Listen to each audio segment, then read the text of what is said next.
है नहीं, इतना बड़ा राज्य कौन चलाएगा। रामा चौथा पल लगी गई है तो राजा बन गई है, तो राजा बन गई है हो। अरे चौथा पन लग जाएगा तो राजा बन को चले जाएंगे भगवान का भजन करने के लिए, ये राज्य कौन संभालेगा। चौथा पन जब लगी गई है तो राजा बन गई है, तो राजा बन गई है हो।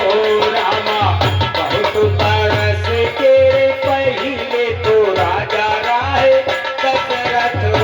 रामा बहुत बरस।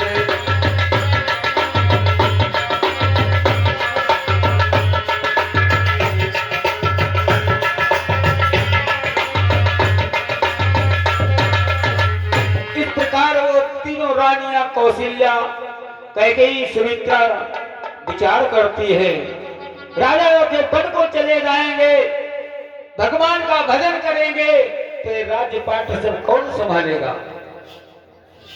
और उस समय राजा दशरथ की अरद्वाय कितनी थी कि 60,000 बरस के राजा, 60,000 वर्ष के थे राजा दशरथ कि 60,000 बरस के राजा, और त्रेता दशरथ परम विराजा।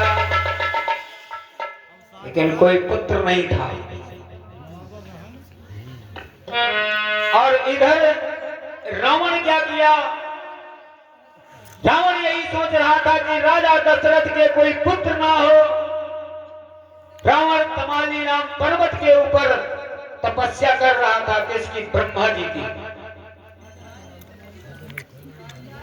ब्रह्मा जी ने जब देखा कि रावण इतना घोर तप कर रहा है, प्रसन्न हुए, प्रकट हुए रावण के सामने, कहने लगे हमसे वरदान मांगो, बोलो क्या चाहते हो।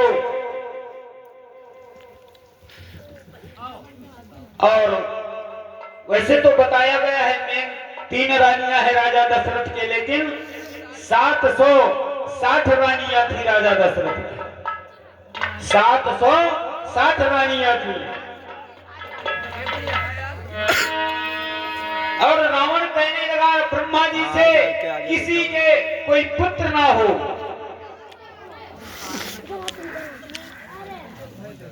इतनी बात रावण जब ब्रह्मा जी से बोला, और ब्रह्मा जी कहने लगे यो मस्त। रावण तो अपनी लंका को चला गया, और इधर राजा दशरथ के यहाँ क्या हुआ बंधुओं कि दशरथ सुता सुमित्रा जाइए,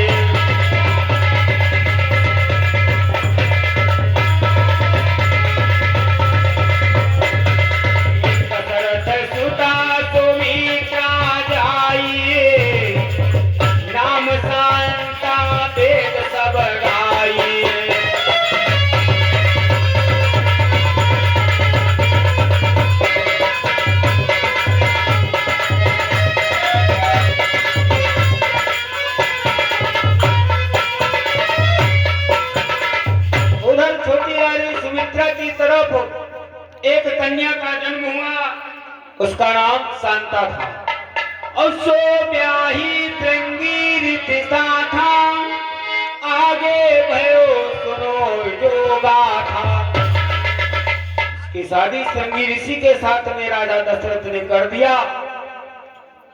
इधर ब्रह्मा जी तो रावण को वरदान देकर के चले गए। नारद बाबा पहुंच गए तब तक। नारद जी को जब ये मालूम हुआ तो नारद जी भागते हुए अयोध्या आए। अयोध्या जब आए राजा दशरथ से बताने लगे कि रावण तुम्हारी नाम पर्वत के ऊपर तपस्या कर रहा था ब्रह्मा जी की। ब्रह्मा जी प्रकट हुए तो रावण से बोले वरदान मांगो। तो रावण वरदान मांगा कि राजा दशरथ के कोई पुत्र ना हो। राजा दशरथ से जब नारद जी कहने लगे तो राजा दशरथ को वहां पर बहुत बड़ा ठेस लगा। कि धरि धीरज मुनि बात सुनाई।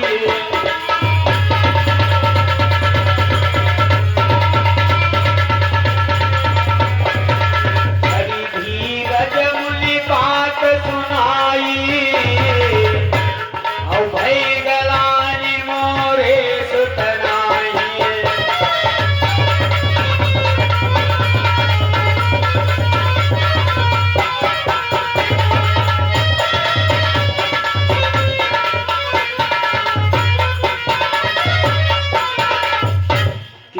धीरज मुनि बात सुनाई, और भई गलानि मोरे सुत नाई। राजा दशरथ को फिर गलानि हुई वहां पे। और इधर जब रावण को मालूम हुआ कि राजा दशरथ की छोटी रानी के एक कन्या का जन्म हुआ है, रावण तुरंत वहां से फिर तमाली नाम पर्वत के ऊपर पहुंचा, फिर ब्रह्मा जी की तपस्या करने लगा। और जब फिर तपस्या किया तो फिर ब्रह्मा जी प्रकट हुए। रावण कहने लगा, राजा दशरथ के उधर तो एक कन्या का जन्म हुआ है छोटी रानी सुमित्रा से, ये तुम्हारा वरदान का असत्य हो जाएगा। रावण ब्रह्मा जी से कह करके फिर वापस लंका को गया। इधर बंधुओं क्या हुआ, राजा दशरथ एक दिन की बात कि हर्ष सहित दशरथ एक बारा, हर्ष सहित दशरथ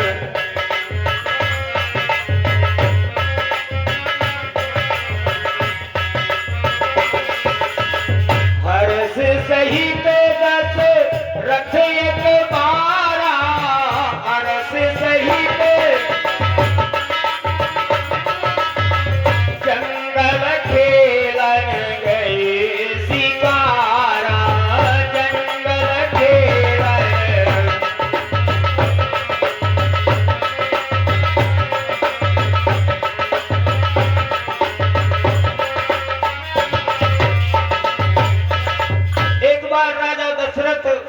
जंगल को शिकार करने के लिए गए, चलते चलते काफी दूर पहुंच गए। वहां पर एक स्वच्छ सरोवर मिला उनको, उसमें एक से अनेक अनेक प्रकार के नाना प्रकार के पंछी वहां पर उड़ रहे थे, किलोले कर रहे थे। और जब इतना देखा राजा दशरथ तो उस सरोवर के किनारे पर पहुंचे और वहां पर देखा कि एक बहुत सुंदर कमल का पुष्प उस सरोवर में उनको दिखाई दिया। राजा दशरथ को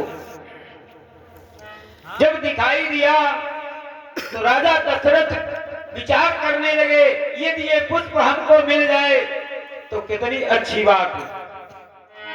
राजा दशरथ के मन को भा गया और उसके ऊपर एक कंगन हीरा के प्रकार का चमक थी उस फूल में, और राजा दशरथ के मन को मोह गया कमल का पुष्प।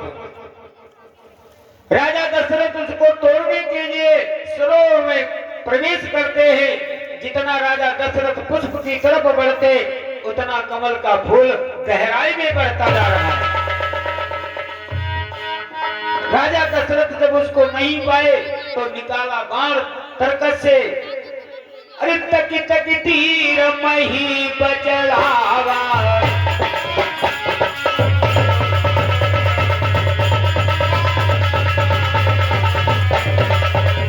तकी तीर मही बचलावा,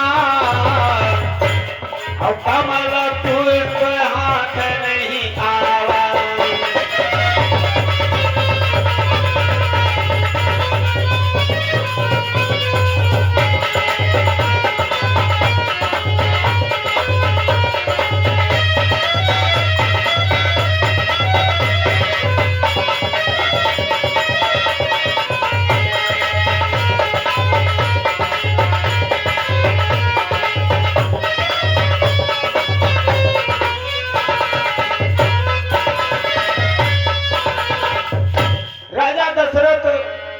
तीर चलाने लगे, लेकिन वो कमल का पुष्प राजा दशरथ के हाथ नहीं आया।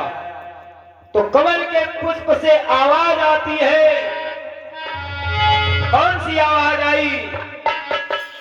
कि निरबंसिल के हाथ न आई हो और दशरथ हमें तो ही ना पई हो।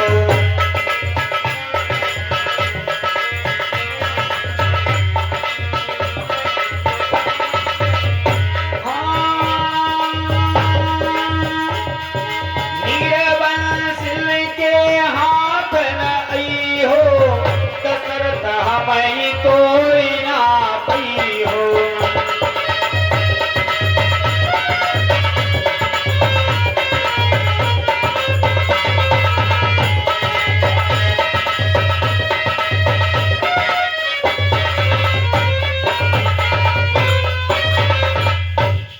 कि निर्वंशियों के हाथ में लगने वाला नहीं हूं और तुम हमको नहीं तोड़ पाओगे। भाई जो काना है, अगर उसको काना कह दो तो कितनी खराब बात उसको लगेगी। एक तो निर्वंशी राजा थे, कोई पुत्र नहीं था, और कमल के पुष्प से आवाज आई कि दशरथ हमें तोड़ ना पई हो और निर्वंशन के हाथ में आई हो। वहां पे राजा दशरथ को बहुत बड़ी गलान हुई। अरे लगी बात दशरथ उर्माही और भई गलानी मोरे सुतनाई।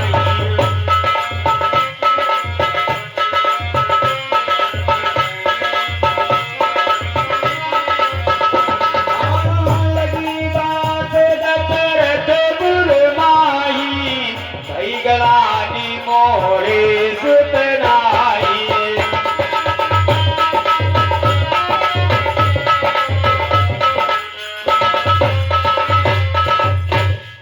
तो वहां पे राजा दशरथ को ठेस हुआ कि लगी बात दशरथ उर्माही और वही गलानी मोरे सुतनाई। एक बार राजा दशरथ और इंद्र का बहुत उत्तम व्यवहार था। जब जब कोई इंद्र के